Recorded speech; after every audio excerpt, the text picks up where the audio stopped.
നമുക്കൊക്കെ ഒരു തോന്നലുണ്ട്, നെക്സ്റ്റ് നമുക്ക് ആ ആർട്ടിസ്റ്റിന്റെ അടുത്ത് പോകുമ്പോൾ ഒരു ഈസി ആക്സസ് ഉണ്ട് എന്ന് പറയുന്ന പോലെ ദിലീപേട്ടനെ വെച്ചിട്ട് ഒരു ഹിറ്റ് ചെയ്യുമ്പോൾ നമുക്ക് വളരെയധികം സന്തോഷമാണ്. ആ ബാനറിന് അല്ലെങ്കിൽ ആ നിർമ്മാതാവിന്, അതിന്റെ ഡയറക്ടർക്ക്, റൈറ്റർക്കൊക്കെ ഒരു സന്തോഷം കിട്ടുക എന്ന് പറയുന്നത് വളരെ വലിയൊരു കാര്യമാണ്. ഞങ്ങള് കടന്നിങ്ങനെ ഭയങ്കര കഷ്ടപ്പെടുവാണ്. കാരണം എന്താണെന്ന് വെച്ചാൽ ഈ അൺവാണ്ടഡ് ആയിട്ടുള്ള ചില റിവ്യൂസും പരിപാടികളെല്ലാം പടത്തിന് വേണ്ടിയിട്ടിട്ട് പർപ്പസ്ഫുള്ളി ചെയ്യുന്നു. അതിനെല്ലാം ബീറ്റ് ചെയ്തുകൊണ്ടിട്ട് ജനങ്ങൾ തരുന്ന ഒരു സന്തോഷം. ഞങ്ങൾ ഈ തിയേറ്ററുകളെല്ലാം ചെല്ലുമ്പോൾ എല്ലാ ഹൗസ്ഫുൾ എല്ലാവരും ചിരിക്കുവാണ്. പുറത്ത് വരുന്ന ഒരു റിവ്യൂസ് അല്ലെങ്കിൽ ചിലർ പർപ്പസ്ഫുൾ ആയിട്ട് ചെയ്യുന്നു. ഞാൻ എത്രയോ സിനിമകൾ ചെയ്തേക്കുന്നു, എത്രയോ ഹിറ്റുകൾ കണ്ടേക്കുന്നു, എത്രയോ ഫ്ലോപ്പുകൾ കണ്ടേക്കുന്നു. അപ്പം ഫ്ലോപ്പും ഹിറ്റും എന്നൊക്കെ പറയുന്നത് ഒരു സിനിമ ജീവിതത്തിൽ അല്ലെ ഒരു സിനിമയെ സംബന്ധിച്ച് അത് അതിന്റെ ഘടകമാണ്, അത് അതിന്റെ ഒരു ഭാഗമാണ്. ഇപ്പം എല്ലാ ആർട്ടിസ്റ്റുകളും എത്രയോ സിനിമകൾ അഭിനയിക്കുന്നു. ഇറ്റ്സ് അപ്പ് ആൻഡ് ഡൗൺ ഉണ്ട് ഹിറ്റും ഫ്ലോപ്പും എന്ന് പറയുന്ന കാര്യത്തിൽ. ഈ സിനിമ എന്ന് പറയുന്നത് ജനങ്ങളെല്ലാം വളരെയധികം സന്തോഷിക്കുകയാണ്. ഇപ്പൊ എല്ലാ തരം സിനിമകളും ജനങ്ങൾ ഇപ്പൊ ഏറ്റെടുത്തു കഴിഞ്ഞാൽ എല്ലാവർക്കും കണക്ട് ആവണമെന്നില്ല. അത് നമ്മൾ ആക്സെപ്റ്റ് ചെയ്യുന്നു. ഏത് സിനിമയാണെങ്കിലും 100 കോടി ജനങ്ങളാണ് ഉള്ളതെങ്കിൽ 100 കോടി ജനങ്ങളെ സാറ്റിസ്ഫൈ ചെയ്യാൻ വേണ്ടിയിട്ടുള്ള ഒരു എന്താ പറയുക, ഒരു സിനിമ ആർക്കും ഉണ്ടാക്കാൻ പറ്റില്ല. ഒരു എലക്ഷൻ നടന്നു കഴിഞ്ഞാലും, അതായത് ഒരു വോട്ടിന് ജയിച്ചാലും 10 വോട്ടിന് ജയിച്ചു കഴിഞ്ഞാലും ജയം തന്നെയാണ്. അത് ഇലക്ഷന്റെ കേസിലായിക്കോട്ടെ. അപ്പം ഞങ്ങളെ സംബന്ധിച്ച് സിനിമ ജയിക്കുക എന്നുള്ളത് മാത്രമാണ്.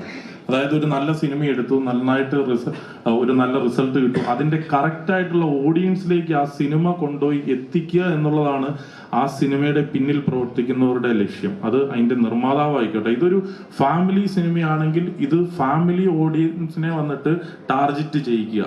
ഇത് നമ്മളൊരു യൂത്ത് പോലെയുള്ള, അല്ലെങ്കിൽ ഇപ്പൊ ഒരു എത്രയോ യൂത്ത് സിനിമകൾ ഇറങ്ങുന്നു. അങ്ങനത്തെ സിനിമകൾ ഇറങ്ങുമ്പോൾ നമ്മൾ അങ്ങനത്തെ ഓഡിയൻസിനെ ടാർഗറ്റ് ചെയ്തായിരിക്കും ആ സിനിമ ഇറക്കുന്നത്.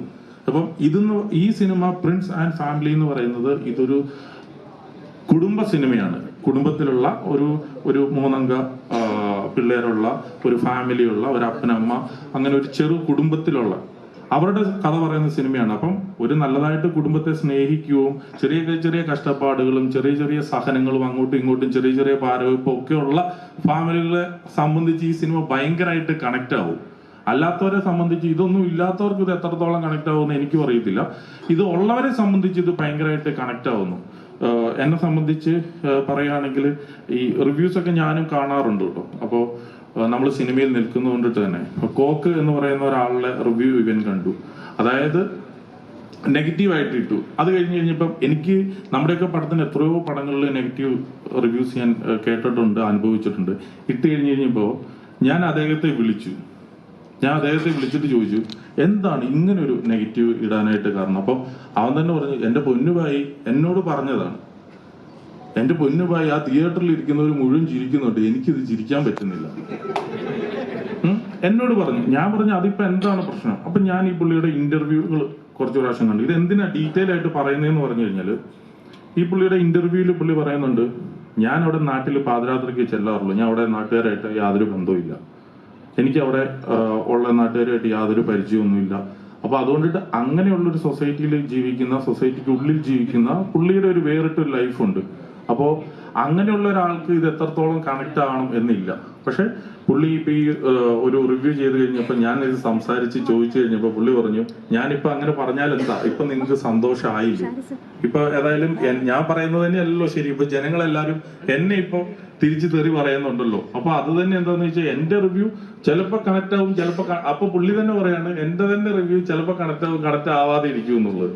അപ്പോ ഇത്രയേ ഉള്ളൂ. ഈ അശ്വിന്ത് വോക്ക് തന്നെ എന്നോട് പറഞ്ഞു കൺഗ്രാജുലേഷൻസ്. അത് മൊബൈലിൽ തന്നെ പുള്ളി അതായത് മെസ്സേജ് ആയിട്ട് തന്നെ അയച്ചു. കാരണം പുള്ളിക്ക് പറയുമ്പോൾ അങ്ങനെ കൊടുക്കാനായിട്ട് പറ്റുള്ളൂ. അപ്പം ഇത് പറഞ്ഞു വന്നത്, ഇതൊക്കെ ഓരോരുത്തരുടെ, ഞങ്ങളുടെ തന്നെ സിനിമയിൽ ദിലീപേട്ടന്റെ ക്യാരക്ടർ തന്നെ പറയുന്നുണ്ട്, നിങ്ങൾക്കൊരു അഭിപ്രായം ഉണ്ടെങ്കിൽ അത് നിങ്ങളുടെ മാത്രമാണ്, അത് പൊതു സമൂഹത്തിന്റെ അല്ല. അപ്പം ആ രീതിയിൽ നമുക്ക് പറയുന്ന ഏത് കമന്റുകളും നമ്മൾ അക്സെപ്റ്റ് ചെയ്യുന്നു. നമ്മൾ എടുത്തു വെക്കുന്ന ഒരു സിനിമ എന്ന് പറയുന്നത് മുഴുവൻ പേരെയും തൃപ്തിപ്പെടുത്തിക്കൊണ്ടിട്ട് നമുക്കൊരു സിനിമ എടുക്കാനായിട്ട് പറ്റത്തില്ല. ഇപ്പം ഞാൻ തന്നെ എല്ലാ വ്യക്തികളെയും, എൻ്റെ കൂടെയുള്ള എല്ലാവരെയും എനിക്ക് സാറ്റിസ്ഫൈ ചെയ്യാൻ വേണ്ടിയിട്ട് പറ്റത്തില്ല. എത്ര നല്ല കാര്യങ്ങൾ ചെയ്തു കഴിഞ്ഞാലും കുറച്ച് പേർക്ക് കുറച്ച് കംപ്ലൈൻസ് ഒക്കെ ഉണ്ടാവും. അത് നമ്മൾ സമൂഹമായതുകൊണ്ടിട്ട് അങ്ങനെ ചെയ്യാനായിട്ട്, അങ്ങനെ പോകാനായിട്ട് ഇവൻ പറ്റുള്ളൂ.